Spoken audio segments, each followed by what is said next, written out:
War 2 का trailer release हो गया है और पहली नजर में इतना तो कह सकते हैं, चलो यार कम से कम टीजर से तो बेहतर है। और जिसने भी इस ट्रेलर को एडिट किया है उसे दिल से सलाम है, क्योंकि पहली बार ऐसा लगा कि कहानी में कुछ तो दम है, कुछ तो है जो पकड़ में आता है। कौन किससे भिड़ रहा है, किसका मकसद क्या है, स्टेक्स कितने बड़े हैं, ये सब चीजें अब धीरे धीरे सामने आने लगी है। और हाँ, कहीं ना कहीं एक जेन्युइन क्यूरियोसिटी भी जागती है। लेकिन फिर जैसे ही ट्रेलर का दूसरा हाफ शुरू होता है, वो वही पुरानी बासी उबाऊ CGI जो ना दिल छूती है ना आंखों को सुकून देती है। एकदम प्लास्टिक जैसा VFX, ऐसा लगता है जैसे कोई आधे मन से बना रहा हो। और वॉर 2 जैसी हाई बजट हाई एक्सपेक्टेशन वाली फिल्म अगर ये भी नहीं कर पा रही तो फिर किससे उम्मीद करें। अब बात करें नैरेटिव की, तो ट्रेलर देख के इतना तो समझ में आता है, कबीर फिर से रोग हो गया है। लेकिन इस बार उसकी लड़ाई पर्सनल नहीं, नेशनल लेवल की है। इतना बड़ा राज उसके सीने में दबा है कि वो अपने सीनियर लूथरा को भी मार देता है, और वो भी बिना सच बताए। क्यों? क्योंकि शायद उसकी वफादारी देश के उस मोड़ पर पहुंच चुकी है जहां उसे किसी पर भरोसा नहीं रहा। कबीर टूट चुका है, जंगल में बैठा हुआ, अकेला, उदास, छुपा हुआ, मगर फिर भी लड़ने को तैयार। इस बार वो अपने मिशन में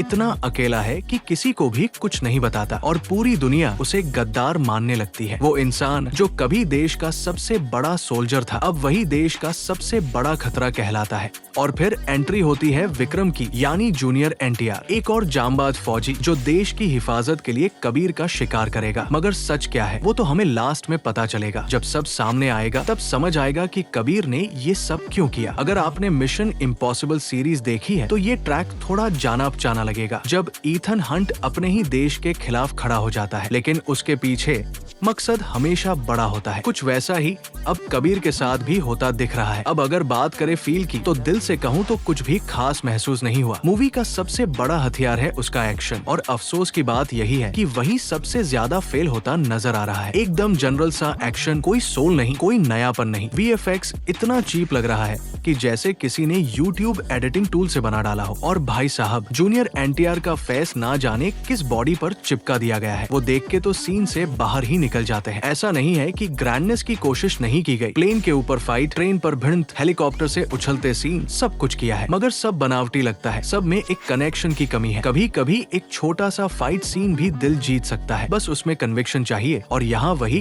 गायब है। हाल ही में आई बैलरीना मूवी भले बॉक्स ऑफिस पर नहीं चली, मगर उसका एक्शन ऐसा था कि खड़े होकर तालियां बजाने का मन करता था। ऐसा नहीं है कि हमारे एक्टर्स कमजोर हैं। ऋतिक और जूनियर NTR जबरदस्त टैलेंटेड है, और उन्होंने अपने प्रोजेक्ट्स में हमेशा जान डाली है। मगर शायद हमने डायरेक्टर से ब्रह्मास्त्र के बाद कुछ ज्यादा ही उम्मीदें पाल ली थी। काश अगर एक्शन को रियलिस्टिक और ग्राउंडेड रखा होता तो शायद हम एक सच्चे वॉर 2 के गवाह बन पाते। मगर ये जो ग्रीन और ब्लू स्क्रीन की दुनिया रच दी गई है, वो बस आंखें थका देती है। और भाई, अगर YF को अपने फ्यूचर प्रोजेक्ट्स को लेकर सच में फिक्र है तो जिस VFX स्टूडियो से ये सब करवा रहे हैं उनसे हाथ जोड़ के कहो, भाई बस कर दो, अब तुमसे ना हो पाएगा। और हाँ, कियारा आडवाणी भी है फिल्म में, और हमारे सूत्रों से पता चला है कि वो काव्या लूथरा है, यानी कर्नल लूथरा की बेटी। यानी जो गद्दारी दिख रही है उसमें इमोशनल कॉन्फ्लिक्ट और भी गहरा होगा, बदले, दर्द और राज, सब कुछ। कुल मिलाकर कहूँ तो ट्रेलर टीजर से जरूर बेहतर है, लेकिन फिल्म की उम्मीदें अभी भी अधूरी सी लगती है। अगर मूवी में वही एडिटिंग, वही इमोशनल अंडरटोन